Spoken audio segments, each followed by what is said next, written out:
Example number 2.2.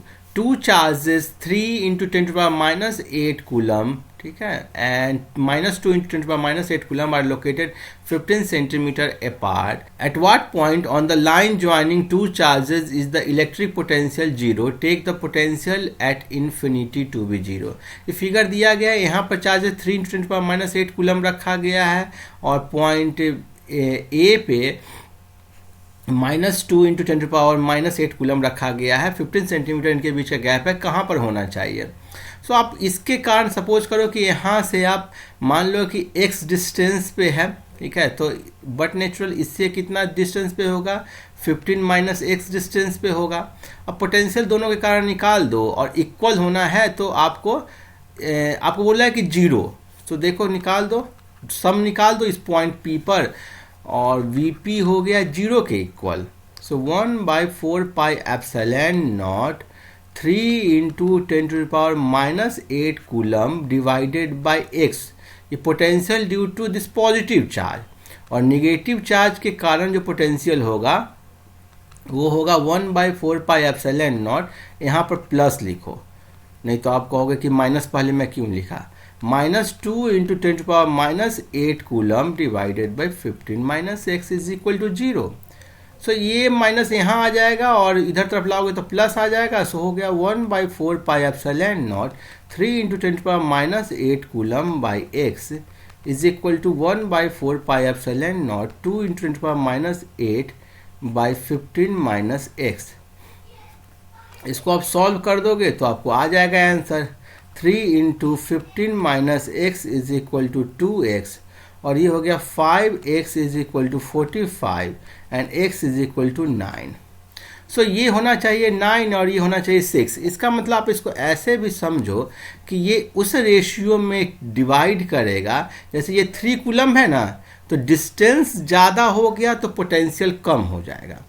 सो ये ज़्यादा charge है तो ये 3 और ये 3:2 के रेशियो में कटेगा।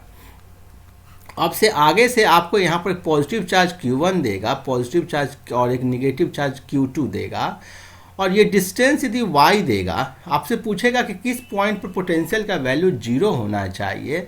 सो वो पॉइंट निकालने के लिए इस पूरे y को आपको किस रेशियो में डिवाइड करना होगा? y को आपको डिवाइड करना होगा Q1/Q2 के रेशियो में। जैसे यहाँ पर हमने किस रेशियो में डिवाइड किया? देखो 3/2 के रेशियो में। क्लियर है? और उससे ये पॉइंट निकालने के लिए ये डिस्टेंस होगा y इंटू, ठीक है, Q1/Q1 प्लस Q2। यहाँ पर कितना हो जाएगा? 15 into 3/3 plus 2 that is 9 centimetre. So ये फॉर्मूला आप ध्यान में रखना, ठीक है। ये कुछ नहीं, फॉर्मूला क्या है, बस आपने इसको सॉल्व किया उसी से निकाला गया है, ठीक है। अच्छा, इसमें एक और है कि यदि x lies on the extended line O, ठीक है, यदि मान लो कि एक्सटेंडेड लाइन OA पे रहता, सो एक्सटेंडेड लाइन पे कहाँ पर होगा ये समझाने के लिए मैं इसको इरेज कर देता हूँ तो आपको अच्छे से समझाता हूँ। सो एक्सटेंडेड लाइन के लिए मीन्स कि इस लाइन के अलावा ये जो लाइन है ना OA, इसके अलावा या तो इस तरफ या इस तरफ निकालने के लिए आप सोचो एक मिनट। देखो इस तरफ यदि आप लेते हो इस तरफ, तो इस तरफ यहाँ से जो बड़ा चार्ज है उससे डिस्टेंस कम जाएगा, बड़ा चार्ज से लेस डिस्टेंस। अब आपको क्या है, पोटेंशियल 0 होना है, तो पोटेंशियल में 1/4 पाई एप्सिलॉन नॉट तो कांस्टेंट है, ऊपर में है 3 इंटू 10 टू पावर -8 कूलम। इसके लिए क्या है 1/4 pi epsilon not -2 into 10 to power -8। नीचे में यदि बड़ा चार्ज है तो डिस्टेंस ज़्यादा होना चाहिए।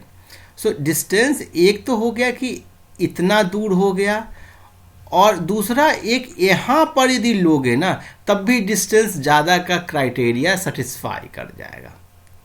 सो इस तरफ तो बिल्कुल भी नहीं होगा, बिकॉज इस तरफ लेने पर बड़े चार्ज से डिस्टेंस कम जाएगा। सो आप लेट्स से कि इस छोटे चार्ज से x डिस्टेंस पर आपको पोटेंशियल 0 है, तो छोटे चार्ज से x डिस्टेंस पर है तो बड़े चार्ज से कितने डिस्टेंस पर हो जाएगा? 15 प्लस x। क्लियर है? अब देखो कि आप इक्वेट कर दो 1/4πε0 3 × 10⁻⁻8 divided by 15 plus x is equal to 1/4πε0 2 × 10⁻⁸ divided by x. So ये हो जाएगा आपको 3x is equal to 30 plus 2x और x इज इक्वल टू 30। सो यहाँ से 30 सेंटीमीटर पे, डेट इज इस पॉइंट से बात करोगे तो इस पॉइंट से O से 45 सेंटीमीटर के डिस्टेंस पर भी पोटेंशियल जीरो होगा। सो पोटेंशियली जो पोटेंशियल है एक इस पॉइंट पर जीरो होगा और एक यहाँ पर जीरो होगा। देखो यही सब चीज़ लिखी गई है। ये बड़ा अच्छा कंसेप्चुअल प्रॉब्लम है, प्रॉब्लम नंबर 2, एग्जाम्पल नंबर 2.3। ये मस्त प्रॉब्लम है। Figure shows the field lines of a positive and negative point charges. Positive और निगेटिव चार्ज का पॉइंट चार्ज दिया गया है, field lines. Give the sign of potential difference Vp minus VQ and VB minus VA। ठीक है। सो अब देखो कि P से डिस्टेंस यदि R1 है और Q से डिस्टेंस क्या हो गया R2, तो आप बोलोगे कि R1 क्या है, लेस देन R2। ठीक है। सो जो पोटेंशियल होता है 1/4πε0 Q/R1 और ये हो जाएगा ये किस पॉइंट पर होगा, पॉइंट P पे, 1/4πε0 Q/R2 एट पॉइंट Q।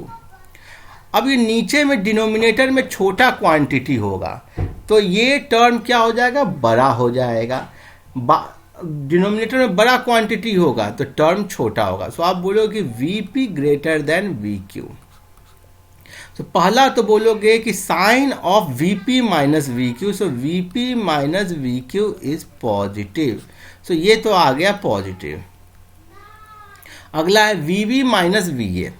वैसे ही देखो ये B के लिए डिस्टेंस आप R2 मानो, इसके लिए भी आप R1 मानो, तो क्या हो जाएगा 1/4πε0 minus Q/R1 and 1/4πε0 minus Q/R2। आपको R2 R1 से बड़ा है, इसका मतलब यदि मैग्नीट्यूड के बारे में बात करें तो इस टर्म का मैग्नीट्यूड क्या होगा, मोर मैग्नीट्यूड, और इसका क्या होगा, लेस मैग्नीट्यूड। अब मोर मैग्नीट्यूड के सामने में आगे में माइनस साइन लगा दोगे तो वो टर्म क्या हो जाएगा, छोटा हो जाएगा। लाइक आपको ये बोलो 3 और ये बोलो 2, लेकिन -3 और -2 के बारे में बात करोगे तो कौन आपको बड़ा हो गया, -2 बड़ा हो गया। सो जो दूर पे है उसका क्या होगा, आपको वैल्यू क्या होगा, मीन्स कि उसका वैल्यू बड़ा होगा। ठीक है। सो आप यदि Vb is greater than Va और Vb माइनस Va आपको क्या हो जाएगा, पॉजिटिव। आप ऐसे समझो -2 minus -3 that is 3 minus 2 equal to 1। Clear है, ये बस समझाने के लिए आपको बताया हूं। अब सो ये भी पॉजिटिव हो गया, ये भी पॉजिटिव हो गया। So give the sign of potential energy difference of a small negative charge between points Q and P, A and B. So Q and P के बीच में। So आप देखो कि यदि निगेटिव चार्ज यहाँ पर -Q लेंगे, सो -Q इस तरफ अट्रैक्ट होना चाहेगा। हमेशा कोई बॉडी मूव करता है हाई पोटेंशियल से लो पोटेंशियल, या आप बोलोगे कि कोई बॉडी जो मूवमेंट होता है ना, वो अपना एनर्जी को कम करना चाहता है। एनर्जी को क्या करना चाहता है, एनर्जी शुड बी लेस। सभी कोई स्टेबिलिटी चाहते हैं, क्या चाहते हैं, एकदम स्टेबल हो जाए, और स्टेबिलिटी के लिए एनर्जी हमेशा लेस होना चाहिए। सो अब नेगेटिव चार्ज किधर आना चाहेगा, इसके पास आना चाहेगा या दूर जाना चाहेगा, इसके पास आना चाहेगा। मीन्स कि इस पॉइंट पर पोटेंशियल एनर्जी क्या होगा, लेस होगा। इस पॉइंट पर पोटेंशियल एनर्जी क्या होगा, मोर होगा। तभी तो आपको मोर से लेस की तरफ आया। सो बोलोगे कि पोटेंशियल एनर्जी का जो डिफरेंस होगा वो क्या होगा, पॉजिटिव होगा। मोर से बड़े नंबर से किसी छोटे नंबर को घटाया गया तो क्या होगा, पॉजिटिव होगा। ऐसे ही आप बोलो ए एंड बी में निगेटिव चार्ज को ही रखे हो, निगेटिव चार्ज, मैं इसको इरेज कर देता हूं पहले। सो अब देखो कि यहां पर लिखा गया है charge always move to make a system stable that is less potential energy. So हम लोग ए और बी के बारे में बात करेंगे। सो यहां पर किसी निगेटिव चार्ज को रखोगे तो इसे रिपल्सन होगा। निगेटिव चार्ज यहां पर ज़्यादा कंफर्टेबल है या यहां पर ज़्यादा कंफर्टेबल है? यहां पर ज़्यादा उसमें रिपल्सन होगा, मीन्स कि यहां पर लाने में पोटेंशियल एनर्जी क्या हो जाएगा, मोर हो जाएगा। जहां स्टेबिलिटी रहेगा वहां पोटेंशियल एनर्जी लेस रहेगा।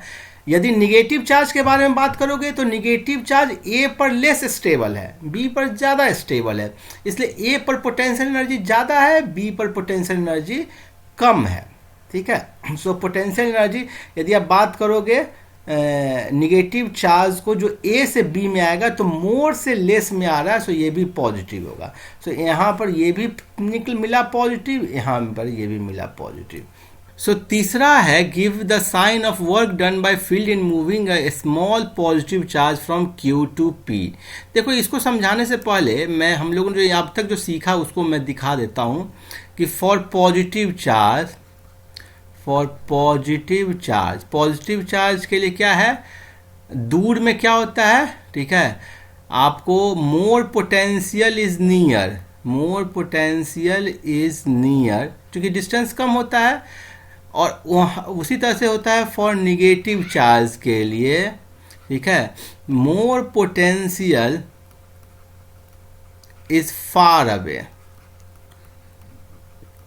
ठीक है, हम लोग ये भी देख लिए थे। अब आप पार्ट सी में यहाँ पर क्यू पर एक पॉजिटिव चार्ज को रखे हो, ध्यान दो पॉजिटिव चार्ज को रखे हो, तो पॉजिटिव चार्ज को ये जो पॉजिटिव चार्ज है ये नहीं आने देगा, मीन्स कि इलेक्ट्रिक फील्ड इस तरफ लगेगा और जब आप इसको लाना चाहोगे तो एक्सटर्नल फोर्स इस तरफ लगाओगे जो इक्वल एंड अपोजिट होगा ताकि काइनेटिक एनर्जी ना बढ़े।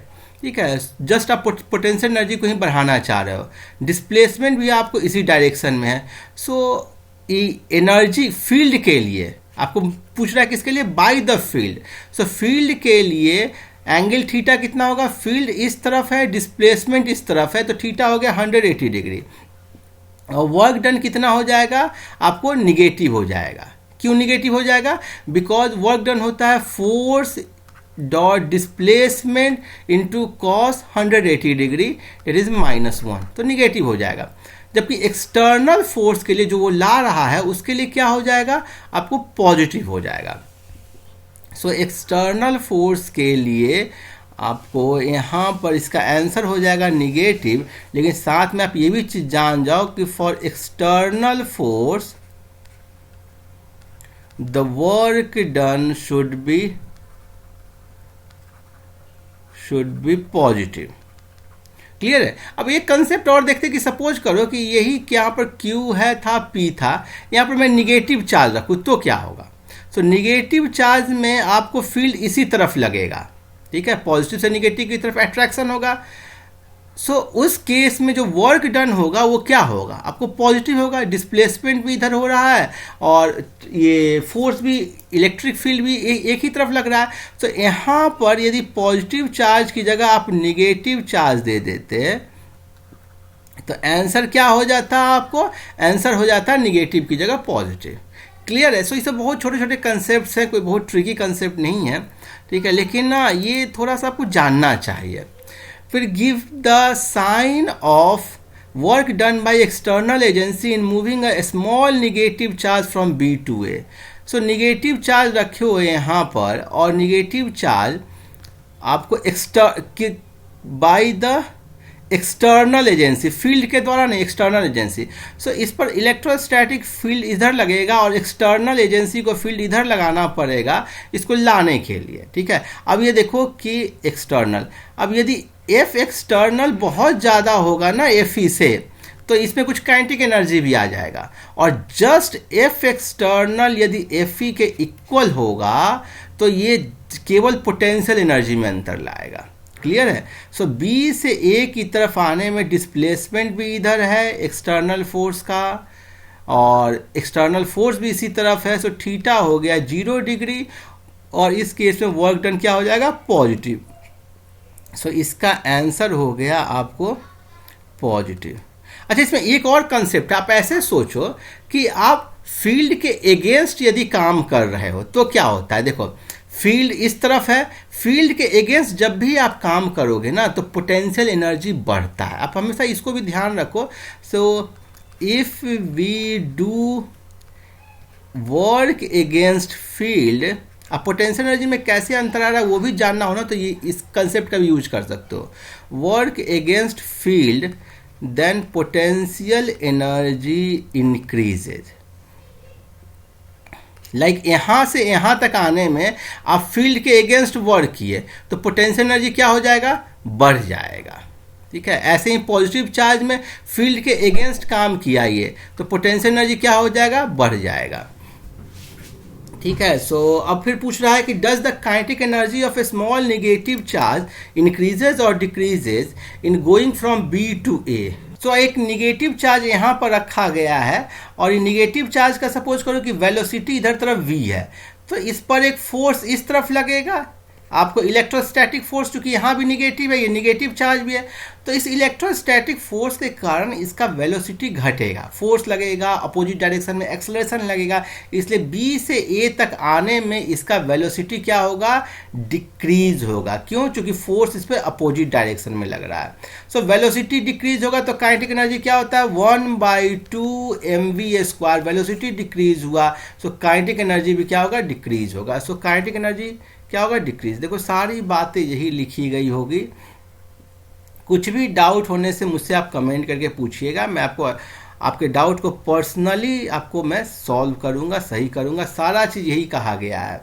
देखो जो मैं बोला था ना, आप negative positive kinetic energy decreases, ठीक है, और ये आपको इसका भी पॉजिटिव था, इसका भी पॉजिटिव था। सो आई एम श्योर आपको ये इसमें सारे कंसेप्ट जो मैं समझाया हूँ आपको अच्छे से समझ में आया होगा।